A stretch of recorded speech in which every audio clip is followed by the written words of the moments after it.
Recording has started. Hello, everybody. Welcome to the Job Creation and Retention Trust Board meeting of March 19th, 2026. My name is Annika Van Eaton, and I am a managing trustee of the Job Creation and Retention Trust Board. And I call this meeting to order at 6:36 p.m.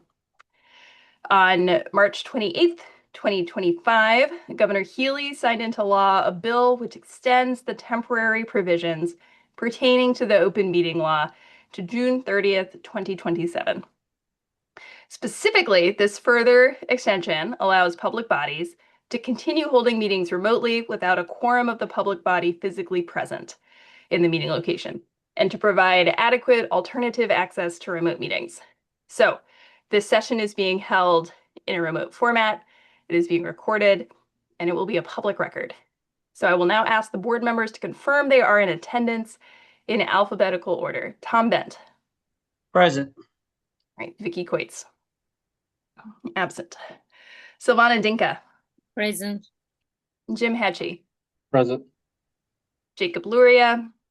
Absent. Counselor Wilmba. Present. Rachel Ned Carney. Present.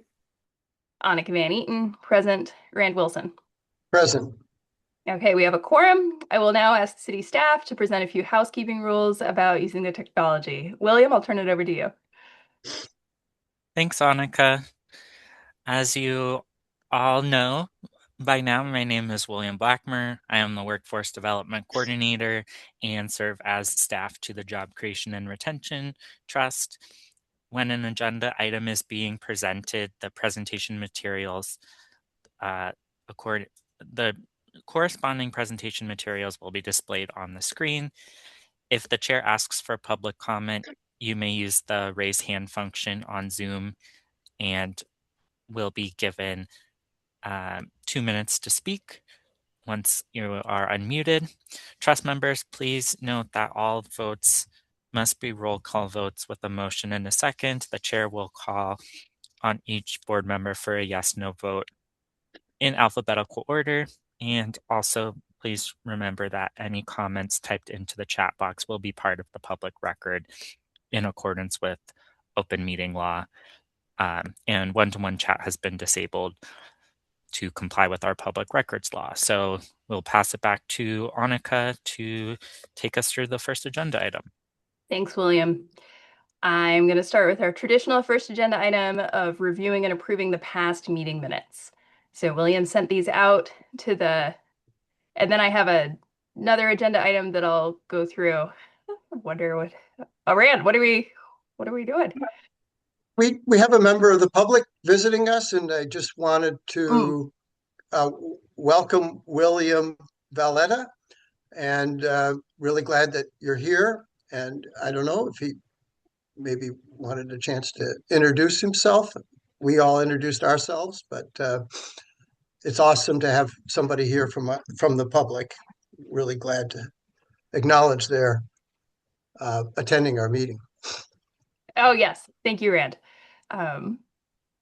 Welcome, William, to the meeting. And we always welcome members of the public to join our meetings. So we're glad you're here this evening.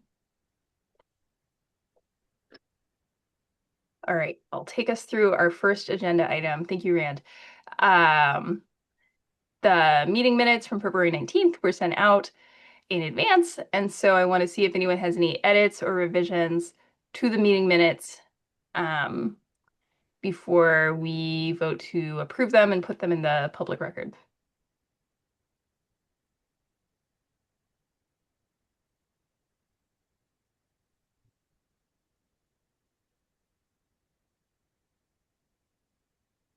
Everyone's reviewed them and feels good about them, then I would entertain a motion to...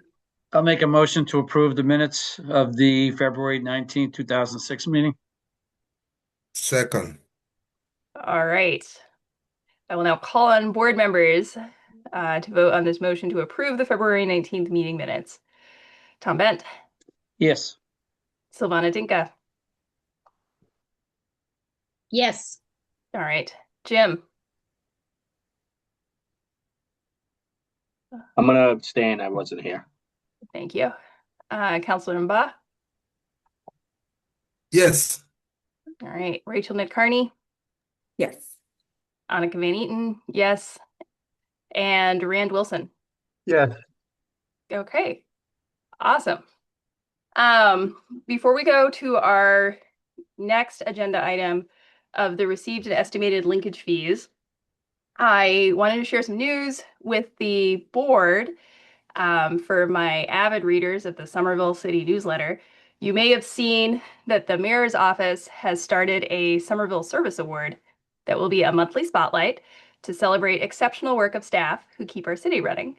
And I was pleased and excited to see that as part of the launch, the mayor's office has awarded our very own director of, I'd like to say our very own because you're on our board, director of economic development, Rachel Nitt-Carney, and deputy director Dana Whiteside for your critical work in bringing the global headquarters for organ transplant technology giant TransMedics to Somerville. So congratulations, Rachel, and to Thanks. Dana, who is not here, but we're so excited to see your hard work acknowledged Awesome. like this. Much appreciated. The whole team has been very helpful in this. William actually played a very critical role in like week one of this whole thing, and getting us all prepped. Rachel, do you see those hands? I do. Thanks. Well, kudos to you too. Kudos to William and to the Economic Development Department team. We're appreciative of your work and excited for what comes next and glad to see your contributions recognized. So I invite folks to, since Dana's not here, please extend our congratulations and enthusiasm to him. Yeah. And we'll need Dana to Pleased sing to at read the that. next board meeting. We'll need to get some jolly, in motion. A musical interlude. Love it. Okay. Now back to our regularly scheduled program. I will turn us now to look at our linkage fees for 2026. William, take it away. If you could show us where we are on the funding front. Of course. On the funding front, on this chart, you can see in the middle bottom of the chart, our current uncommitted balance sits at around $2.68 million. And we are still waiting on one project that is getting closer to getting its certificate of occupancy, and will be paying at that time. So again, that's the project at 74 Middlesex. So we are, I know I've said this for the last couple of meetings, but we are thinking we're 1 to 2 months from getting that check. So aside from that, we still do not have any other projections of funds coming in aside from our monthly interest payments. So that is where we are at this time. Thanks, William. Does anyone have any questions?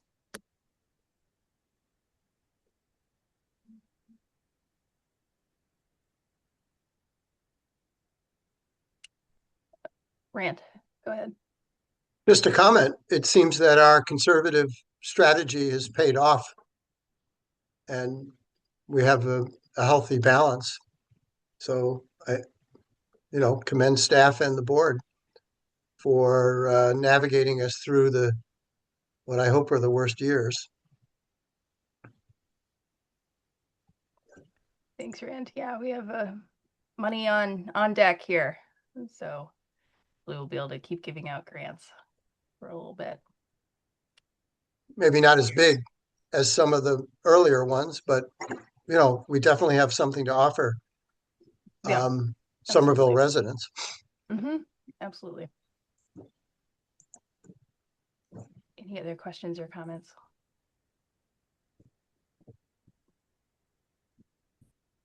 Okay, let's turn to our update on our active and upcoming programs. What the money that we have out. Okay. Yes, just pulling up my other favorite spreadsheet. Yeah, nice segue, Rand, into discussion of our active and upcoming programs that we have. It all fit really nicely on one page this time. But we have a lot of great work going on. There are currently 13 active programs that the trust is funding. The two most recent to join the list are the Community Action Agency of Somerville, or CAS's Workforce Development Pilot Program, which has initiated its year one planning phase. We also have Mass Hire Metro North's Workforce Board's Pathways to STEM Careers program, which has started recruiting the employer partners. Will be starting to recruit the Somerville residents soon that will be participating in internships this summer. In terms of upcoming programs, we have two that are scheduled to start next month. They include Somerville Community Corporation's Building Skills and Building Futures training, which includes both a Microsoft Office training pathway and also a pathway through Asian American Civic Association's building maintenance training. And then we also will have our next grant with Perscolis starting in April of 2026. So they are beginning to recruit. So those are the updates on programs. As always, happy to take any questions, and we can also reference this as needed when we go to the other agenda items.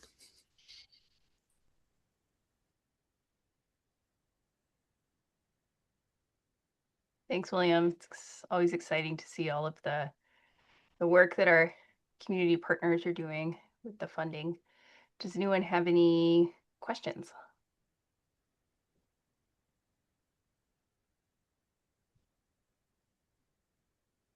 Oh, Rand, go ahead. I guess I'm the big talker tonight. So I like the fact that we are going to be funding the job quality human resource training for small businesses and entrepreneurs. I think this was Vicky's initiative from several years ago that we would do more, uh, you know, uh, provide more support to small businesses around their obligations as employers. So this is good. I'm wondering if we fund that position, is there a program that we're going to be initiating funding or that's already current among the 13 that would complement that? In other words, okay, we're establishing a staff person, but there's more to it than that, right? Or is it just one person going to be able to carry that out?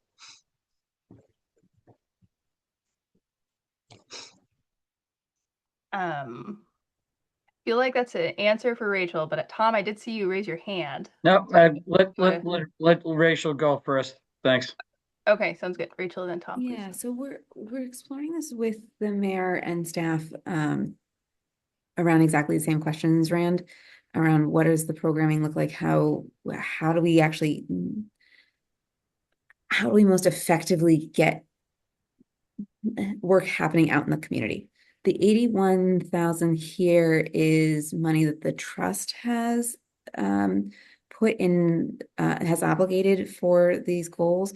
The position would be funded actually not through the trust, but through the general fund.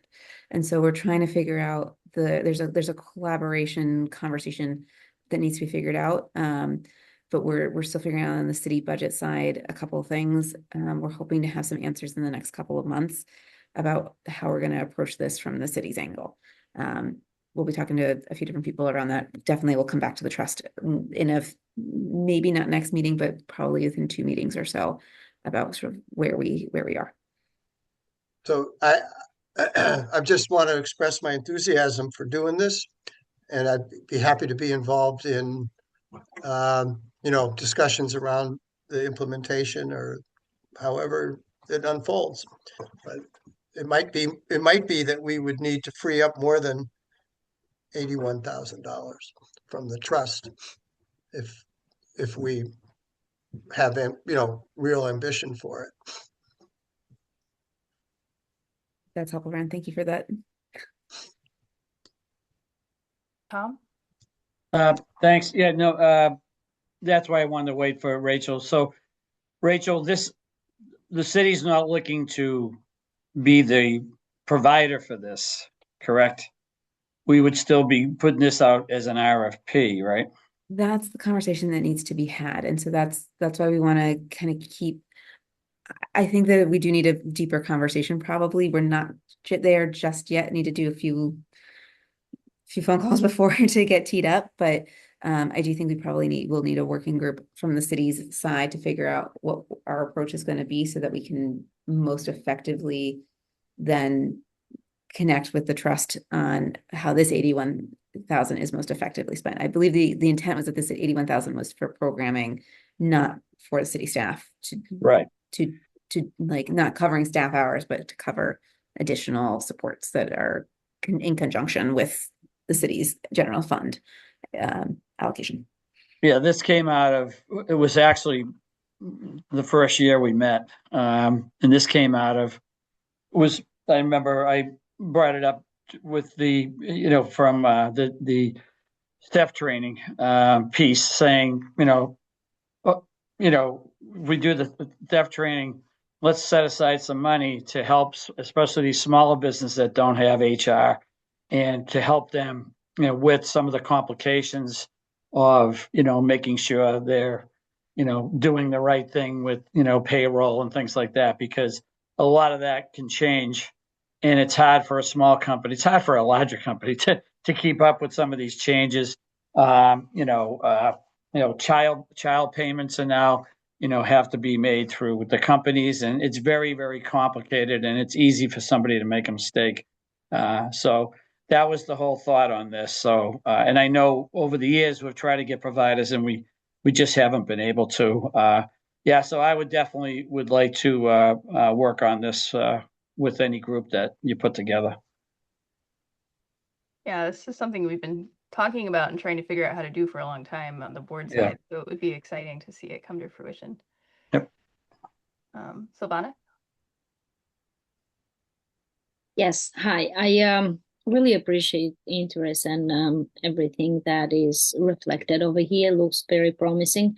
I had a question about the two programs that are starting in April of the 26.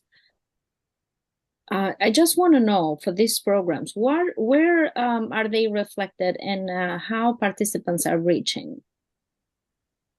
Do we know how many participants we have at the moment? So is your question is about kind of the recruitment for the Yes. programs and how many they're looking to serve? Yes, I want to Yeah. know how people are finding this information because I have been in different locations for different reasons, and it was not a clear information when you ask them. They would give you a card to call or email somebody from the human resource office, but not exactly like a website or clear directions. So how we recruit, where they find the information, because I just want one thing, the people that really need to be part of these programs. Yeah, these are good questions, and I think it's an ongoing challenge. Speaking to the two that are upcoming, I am emailing back and forth with SCC about their program and finalizing some of the details. We haven't finalized the grant agreement yet, so they are looking to start the classes very soon, but we definitely need to have, I definitely need to have a couple more conversations with them to make sure we're on the same page, because I don't have a place to point residents at the moment who might be interested in this program. So I will definitely circulate this with the board once I have a clear understanding of how people can sign up for the Perscolas program. I think that one is a little bit more straightforward, just because they have been running these programs for a while. So I actually do have I think that for the for the students starting the Perscolas program in April, I'm not sure whether they actually are still actively recruiting or if they've filled their classes, but I can reach out to find out um, if there is still space available, and I can circulate that. Right now, I do rely on the organization running the program to be, you know, obviously primarily in charge of outreach and their outreach plan. But I am also talking about ways to make sure it's easier for residents to find it. I don't know if everyone is familiar with the Somerville Hub, but this is a resource that many parents in the school district use to find after school programs for children, to find other social services. And I've been thinking about if we can better leverage that to list out more workforce development opportunities, since families seem to be using that hub for getting a lot of resources. So that is one goal I have, but I will definitely, um, you know, if you have questions about particular programs in the meantime, I can help connect board members with um, the people that are in charge of that, and then we'll, of course, send out formal recruitment materials when I have them. Thank you, William. No, it was in general, just because I want to be clear for myself, but even for people to reach out and kind of find these possibilities. That's why, but it was a good explanation. I appreciate that. Thank you. Thanks, Savannah. Thanks, William. Tom? I think that was a great question. And, you know, again, like I think William, you said Perscolas, you know, they kind of have, you know, this is kind of what they do. But on SEC, my concern would be where are they reaching out? You know, I mean, there's other things like Reddit and Nextdoor and all those different things. But when we do the RFP, and forgive me if I'm forgetting this, do they kind of tell us what their plan is for reaching out? You know, any of the different providers.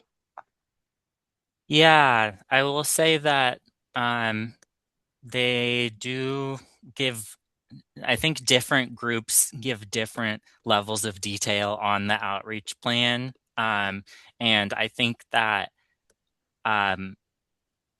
most organizations do understand that they need to have a robust outreach plan.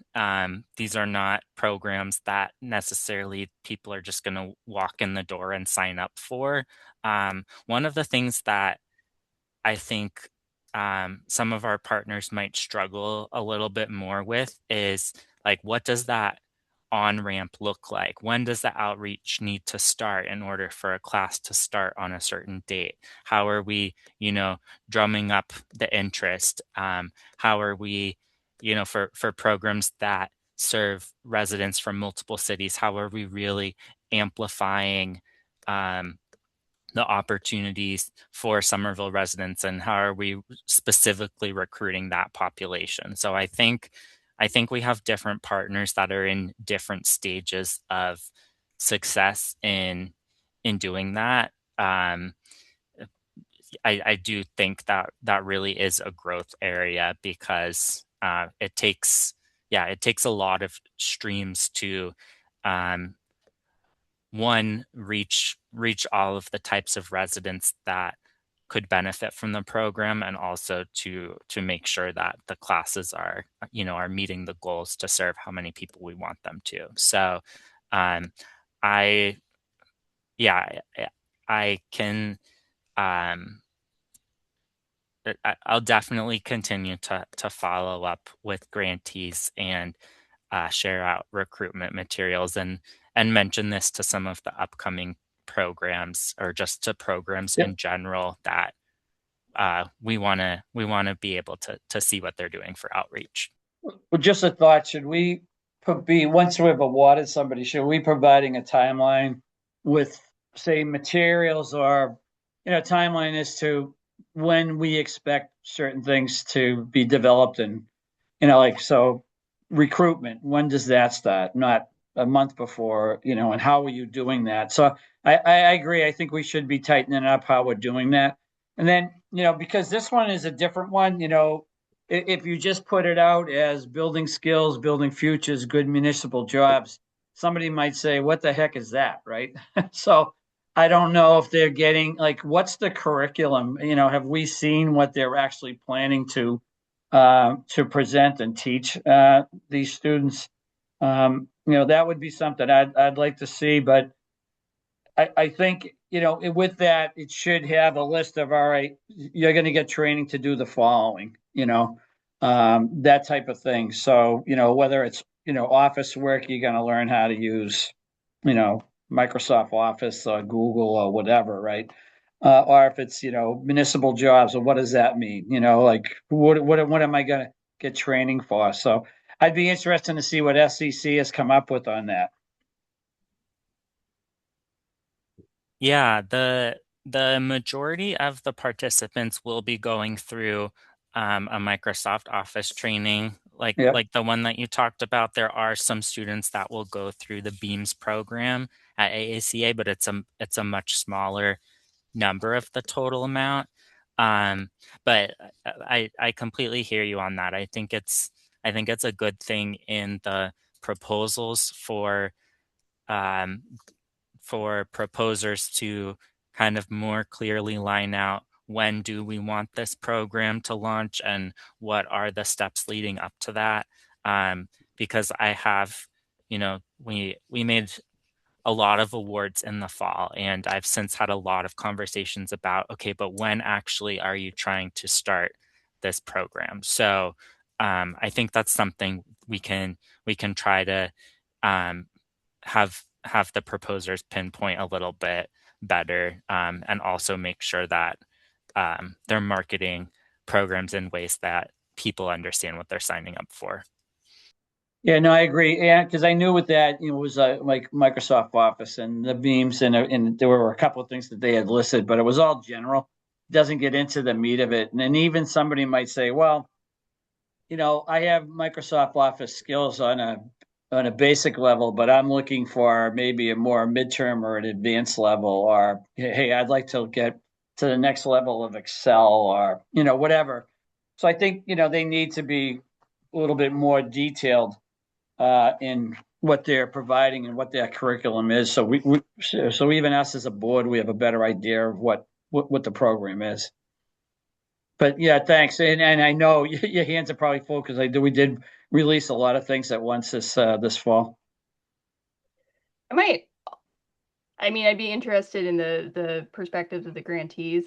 I would probably flag that it's sometimes challenging for a nonprofit to plan the specifics of their programming when they haven't yet been awarded the funding. Yep. Because if they can't get the funding or they don't know when the funding is going to get awarded, it's hard to pledge to a specific date if it's contingent on the funding. So I Yeah. think that's Yeah. something that as we're being really transparent for our next agenda item on when we're planning on releasing the RFP and when the decisions are going to come out, hopefully us making our structures more transparent will be helpful for grantees in their applications to be able to set more clear timelines, just to take some thoughts on how we as a board can be a better grant making partner. And I think that'll help us meet that shared goal of having the timelines clear and the recruitment timely. Silvana, I see you have your hand up. Is this an additional Yes, hand? just a Okay, awesome. small, Go ahead. just Yeah. a small comment. I'm Mhm. sorry. I No, just you're want good. to say thank you to Tom and William because they put the flesh on the bone on the clarification of that. And I had, as far as I remember, on the RFP, they always put the number of the students that they will serve to on the programs, but they never specify like how they're going to reach and how exactly is going to happen the recruitments. So yeah, that was my part. And the other one, maybe Rachel will have a little bit more. Are we going to have in our future plan any program about the new thing that is coming, the media, wherever it was like, yes, we discussed it last meeting, and that With is Transmedics. yes. As far as I see, it would be like a lot of different kind of jobs there, and it's the biggest opportunity that this board will have for a long time now. I think we actually have a really good, this is a good segue into our planning for the rest of the work. And so I think it could be a good time to shift to that. And then I think as we walk through the calendar, Rachel, could you share your context around business outreach, both for Transmedics and in general, because that's a later agenda item. And then I think that'll answer your question, Silvana, about our engagement with Transmedics. Okay, cool. So what I'm referencing is this draft schedule for upcoming meeting topics and the next RFP that William sent out to everybody.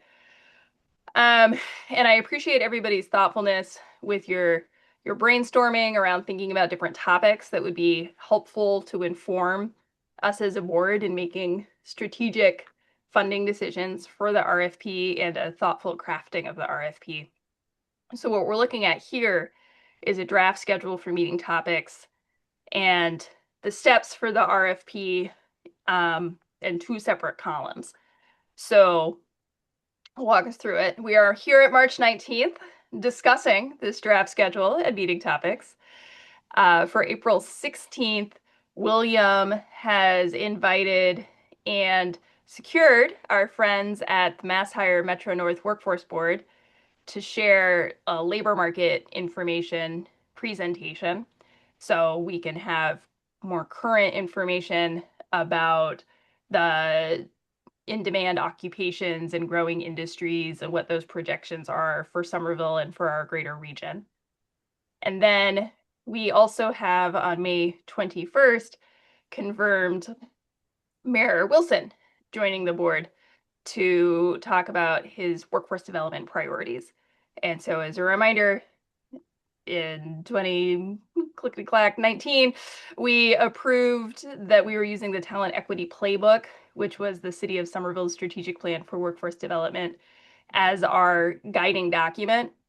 And with the new administration, we heard a lot of enthusiasm from the board about connecting with the new mayor to hear what the new administration's vision is going to be around this topic and make sure that we're still, working in alignment with broader Somerville city goals. So we'll look forward to that on May 21st, which will be awesome. And then alongside, we want to select our RFP subcommittee members, thinking about what we did last time, thinking about the context of what we learned from Mayor Wilson and from Mass Hire Metro Workforce Board, to think about if we want to, use that to shape the RFP. And then we have some other ideas down here around, and Rand, I saw your hand. I'll turn to you in a second. Other ideas around here to ensure that we are, also aware of the work going on with our career and technical education. And we have some local experts here on our board. So it looks like the Jim and Tom show is going to come on July 16th, which I'm thrilled about that. And then we were thinking about doing a report on meetings with key employers in August.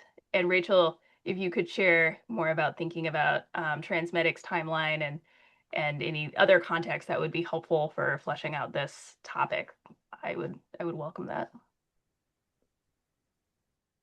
I think August is good timing for that conversation. So with Transmedics, they need to hire 600 people, right? They also have to move the 300 people that they currently have to a building that currently just has cement floors. So they've got there's time still before they're really in the position to do any real substantial new hiring. That said, they know they need to get geared up fast. So they've hired a new director of HR. She started in early January. And she asked for a little bit of time to before we connect her with anybody else. We've had a few inquiries from nonprofits who want to help them with thinking about what that hiring process is and how to train up for some of the skills that they're going to be trying to fill for key roles. And Transmedics asked, their new HR staff, they need a little bit of time just to kind of get up to speed on everything about the company, get to know everyone before they're really ready for those kinds of conversations. So we're giving them some space to do that. But my hope is that by August we should be in a place where they'll have sort of like they'll got their sea legs and be ready to engage with outside partners. Thanks, Rachel.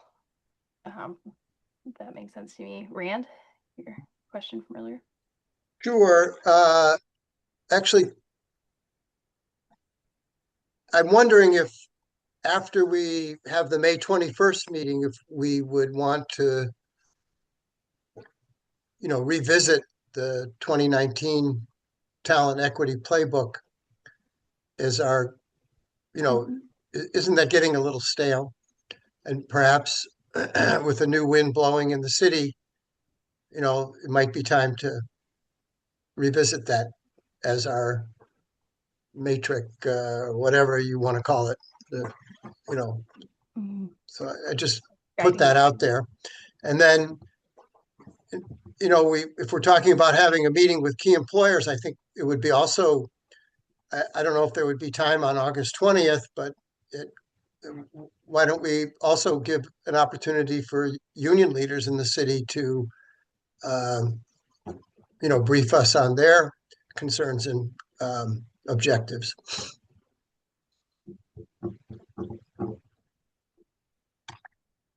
I don't know if the board would be open to that, but I'd like to, I know that Jake is already planning on convening a meeting with labor at City Hall, but it would be great to get their voices in front of this board. Thanks, Rand, for both suggestions. I do think we have on the first one, on the June 18th, we don't currently have anything on tap, and I think that could be a good time for us to reflect on both the meeting with the mayor and the labor market information and kind of touch base with where we are with the new information we've learned. And then I appreciate you bringing up these key stakeholders for making sure that we're being thoughtful about all of the views that we're going to and soliciting as we think about the different priorities. Thank you. Rachel? Yeah, I just want to double check sort of teeing up expectations for our economic development staff. Are we hoping for August 20th to have some key employers in the room, or are we thinking more of it reporting out? My sense of the information that we're looking really for at this point is what are the skills that are valuable for trainings to be like that, like that's the key. Yep. That's the key question. And I think the question is, do we want to host like an open invitation? Do we want to try and get some key voices here? Or do you want us to run it? Like the other option would be that our staff sort of like initiates those meetings and brings back findings.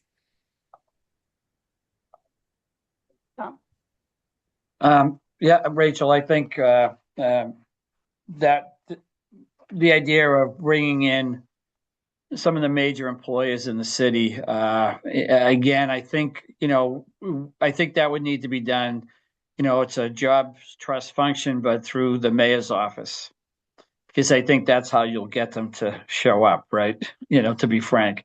So I think, yeah, if we could have some kind of forum that's run by, the mayor or the mayor's office through the jobs trust to bring in those employers so that we understand what their needs are and what we may want to focus the next round of funding on. I think that would be a great idea, because that way we've tried to get them to come to our annual meeting and things like that, and that's been difficult. But with a new mayor here, and I think if the request comes from there through the Jobs Trust, I think that might be a really good forum to have that open discussion.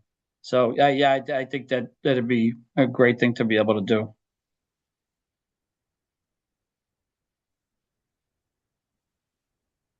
Rachel?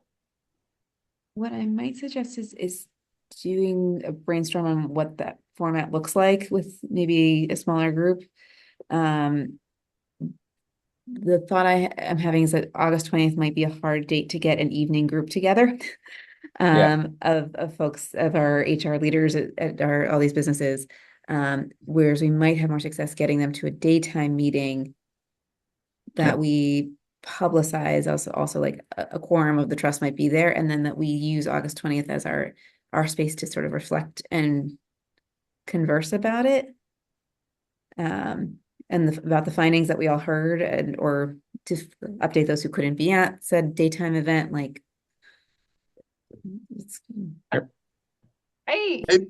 maybe there's time in June. I think I actually might have a different preference than some of the board members, and so I just want to surface a range of perspectives. I would feel pretty comfortable with Rachel and your team having individual meetings with the different employers' HRs and then bringing that summary to us. Both because I think logistically it'll be more feasible and mean that we will get, in my view, the same information, but in a way that's more amenable to people's schedules, more flexible with the schedules. And I think there is also then space for, I would imagine, a little bit more frankness around needs. Whereas if they're sitting in a group of people who might be their competitors, talking about what they are going to be looking for as far as employees, it just seems like that could also suggest expansion efforts that might not be public, or just like areas that they're focusing on that might not be something that they would want to talk about as freely in a big group. And so, I just am trying to be thoughtful around if people are looking at their hiring needs and thinking about their skill sets. Like, what I'm thinking about is that the board needs to know what our area employers are looking for. I don't personally feel like I need to be the one to ask them that question if I get the information in a way that was respectful of everybody's time and meant that we were getting like a full breadth of that feedback, rather than kind of what can often be a little bit of a, if someone is in front of an audience, that is sometimes just a little bit of a shift as far as how the conversation goes. I'm not saying that everyone's like keeping big secrets, but when you're in front of a bunch of funders, there's like a different conversation than even like a one-on-one conversation where you're sharing information that will eventually go to funders. So I would say that I'm more interested in getting the information, and less. Well, I always welcome any of our area employers to come to the public meeting and come to the board and definitely seek their insights and partnership on our work. I think for the purposes of this specific information that we're trying to gather, I don't feel like the board needs to be part of the meetings like that.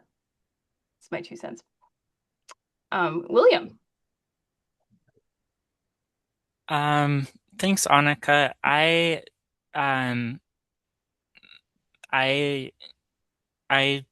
kind of was envisioning things similarly to how you had described it. Of course, I'm open to working with, making sure that the meetings are addressing what the board is interested in having them address. I think one of the other advantages to an employer by employer approach is we get more face time, or the staff get a little bit more face time with individual employers.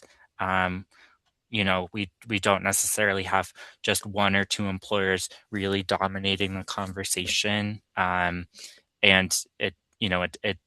I also think that while we do have, some key employers in the city, I don't know that we necessarily should have the RFP heavily dictated by any individual employer. That doesn't really seem in the nature of what we're doing. I don't want us to kind of pigeonhole ourselves into meeting the needs of just one employer that shows up. So I just wanted to offer that perspective. Thanks, William.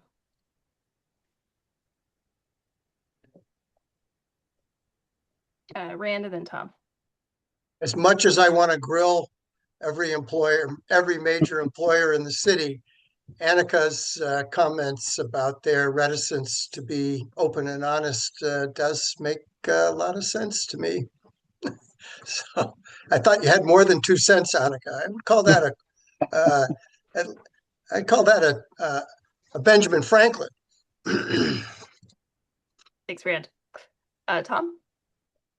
Yeah, I can see that. I guess my experience has been dealing with them through the chamber. We have what they call the Catalyst Group, which is a lot of the larger developers and employers.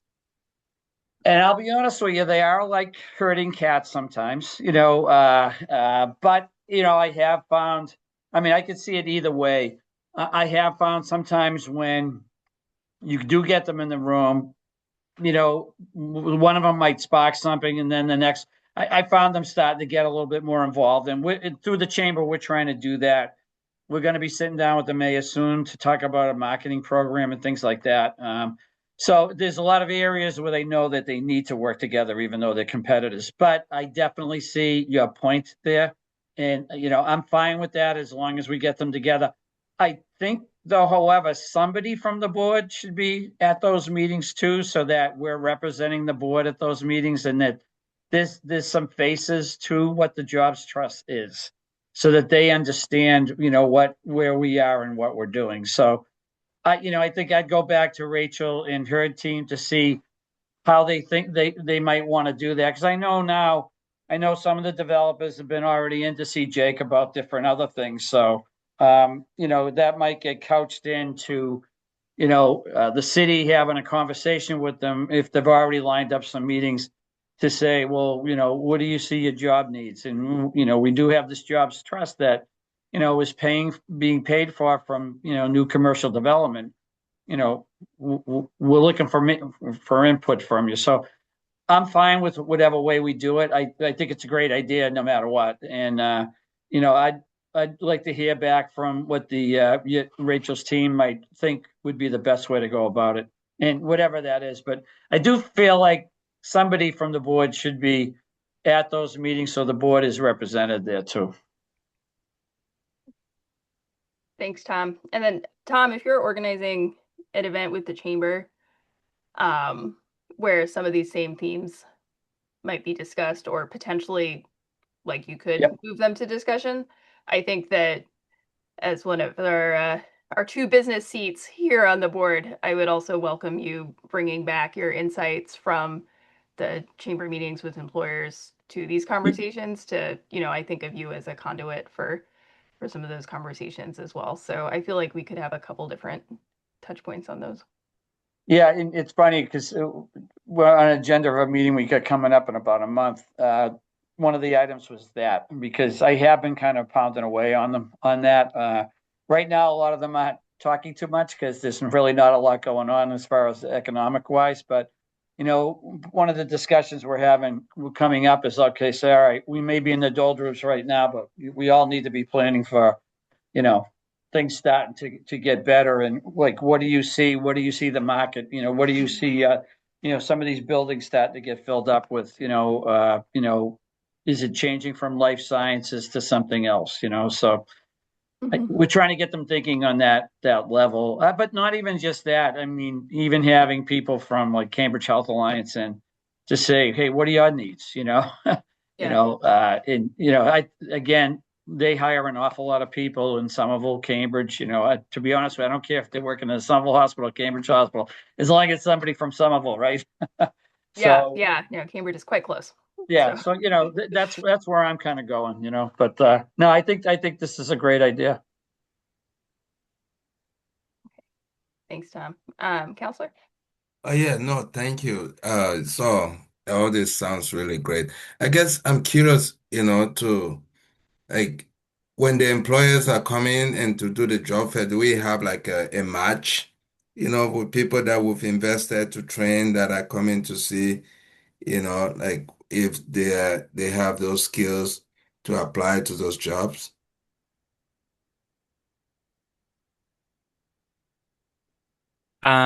Is your question is about job fairs and the matching of training programs and employers? Yes, yes. Yeah, so we have had SEC is usually the group that is hosting those kind of citywide job fairs. They were doing them at the Armory for a while, then they moved them to the Holiday Inn for a larger venue. And I have typically gone to those events with that kind of goal in mind of, hey, we're in the same room together, training provider, like, why don't you, pursue a conversation with such and such employer. I just visited their table. They have these types of openings. So, but I do think there's a lot more work that could happen there. But I do think that is a goal of having, more events and opportunities where these groups are actively connecting, because they are two sides of this equation.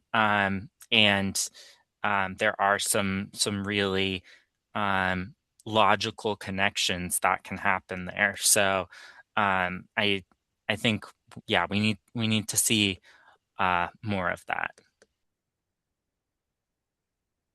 Thank you. Okay, so looking at our timeline here with the idea of on the RFP column side that we were preparing, we put the RFP document together in the fall.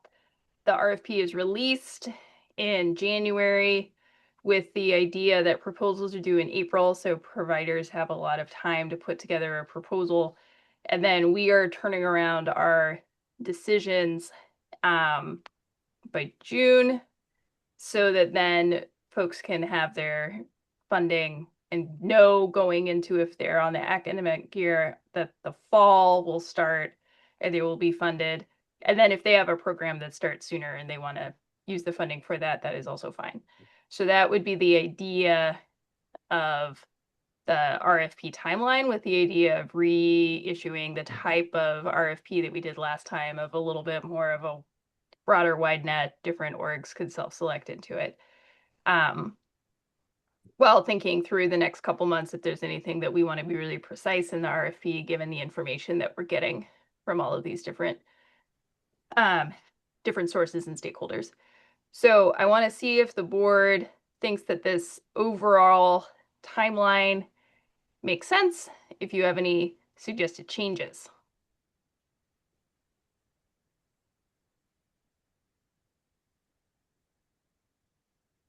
So, Annika, I just want to make sure I'm understanding this.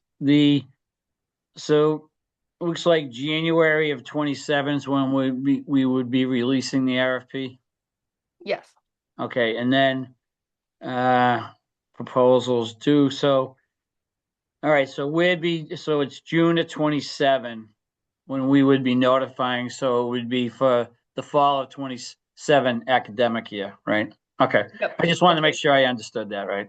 Yeah, absolutely. Yeah, no, this looks fine.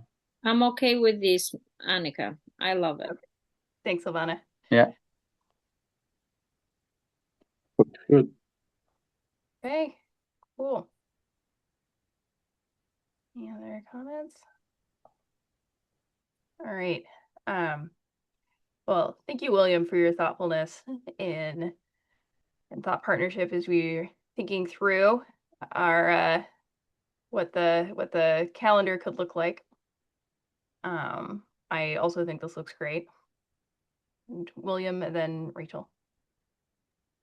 I just wanted to use a little bit of time in our meeting if we can to, so thinking about our April 16th, having Mass Hire Metro North Workforce Board coming to the meeting. I will be meeting with them next week to talk a little bit about the presentation. So wanted to use a little bit of time tonight to hear about goals or data points or kind of key questions that board members are looking to have answered by that presentation. I definitely have some notes to go on, and they've done some data polls for us in the past, but want to just get that feedback. And I think that kind of goes for um, all of our upcoming meetings. Really, we have this shell of this is kind of a main topic we have for most of the upcoming meetings, but as we get closer to each one, I think it would be good to have similar conversations about expectations, as we get closer to meetings with employers, talking about, this is who we're reaching out to, this is who we've talked to already. So long-winded way of saying this is just kind of a shell of a schedule, and I really am open to hearing your thoughts. So jumping back to April, labor market information, what are the key questions that we're hoping are answered? And then Rachel, did you have something you wanted to bring up in this moment? Or I was super closing out the last conversation before we get into this one. I wanted to Sounds say to William and Anifa and Vicky as well, I assume, like, huge thank you for putting together such a detailed rundown for the year. I think it's super helpful to have that, so we can start tracking, and really preparing for those conversations. Thanks, Rachel. Yeah, I'm really excited about being able to see where we're going and aim for that. And Vicky was definitely always a big part of thinking about these things in between meetings. Yeah, so labor market information. I'll kick us off. I'm interested in the in-demand occupations and what industries they would be in, both for Somerville and for the Boston area. And I know Metro North is us and North, but I would like them to include data from Boston as well, in some of the areas that are maybe outside of their workforce board jurisdiction, but would be definitely within the commuting range of Somerville residents. And new wage data related to the, I guess, wage and post-secondary credential requirements for the type of occupations that they see as in demand and is growing.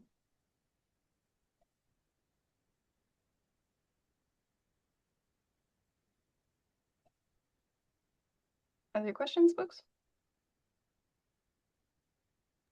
So Do we have to submit it later, or we can?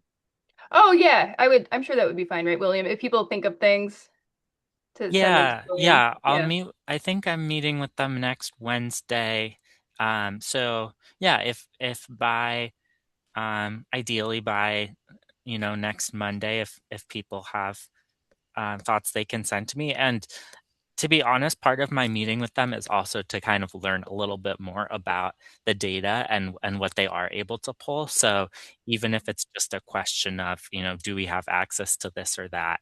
I'm looking to find that information, because I wanted to really push the point a little bit. I think we've gotten reports in the past, and sometimes there's info in there that I'm like, this is pretty applicable, or this is not. There isn't necessarily something that a direction that I could see us going with this data point that we get. So I do want to be, I'm definitely open to suggestions now, or in the next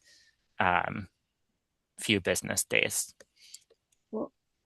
Yeah, because I am interested to know how big it is, like how employees do they have, and with which of organization in Somerville or in Boston they work closely and are like a chain together, give and take with each other.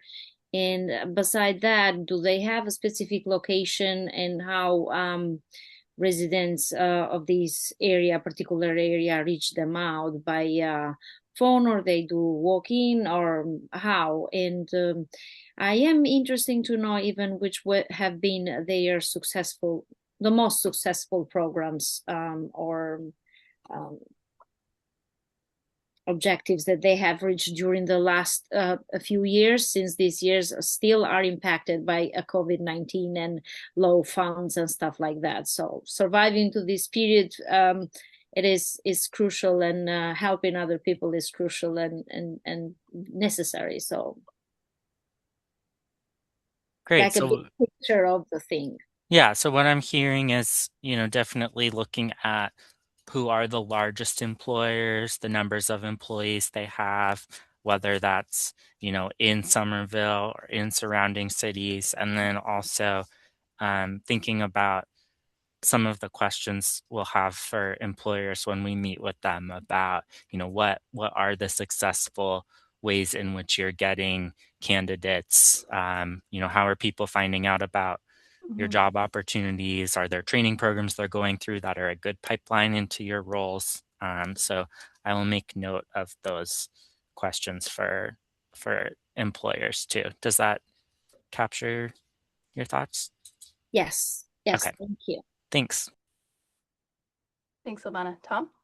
I just had, I'd be interested to see what their take on is how AI is going to affect the Mm, workforce. Yeah, you keep hearing all this stuff that, all white collar jobs will be gone soon, which I don't think is real, but it'd be kind of interesting to see what the workforce board is thinking on that, and what's their thought process going forward as to how that will affect jobs. So does that create new jobs, in different areas that we might not be thinking of? So that one just kind of popped in my head. It'd be really interesting to hear what they have to say about that. yeah, to that, I feel like I've read things about concerns about entry level jobs, like entry level knowledge Yep. worker jobs going away. And like people in their early 20s do have a higher unemployment rate than Yep. my understanding is that same cohort in different times, but I actually would be interested in if that's the case. So I would be interested in if they're seeing that here.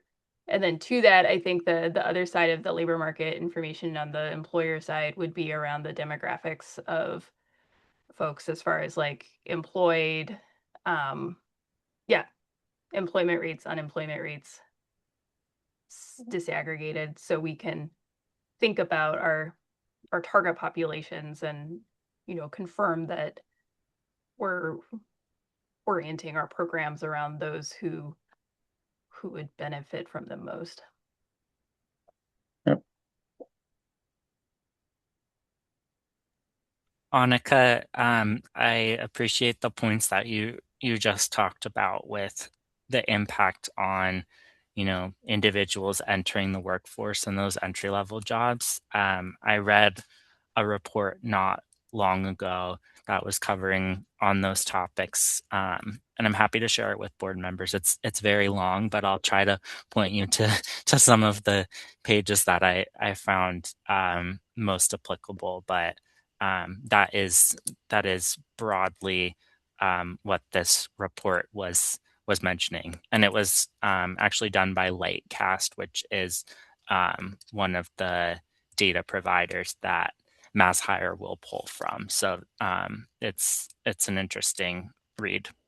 Yeah, I would be really interested in that, William. Thank you. Okay, so I would invite folks, if you think of other questions, you just think of what's happening with the economy, what's happening with people in employment, and how can we as a board help it?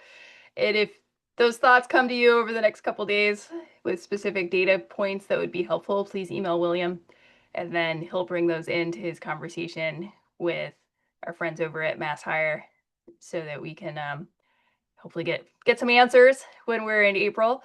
And then when we meet in April, we'll do something similar so come with your thinking caps on for information that would be helpful to hear from the mayor. And I think that'll also help us then prepare for that time in May so that we're having a really, really effective and productive conversation. So with that, we know what's ahead of us, and I would welcome a motion to adjourn if we have covered everything here Motion today. to adjourn. I'll do that. Thank you. Okay. I'll second that motion. Okay. So a vote on our motion to adjourn. Tom Bent, Yes. Silvana Dinka, Yes. Jim Hedgie, Yes. Councilor Mba, Yes, please. Rachel Nutt Carney, Yes. Monica Van Eaton.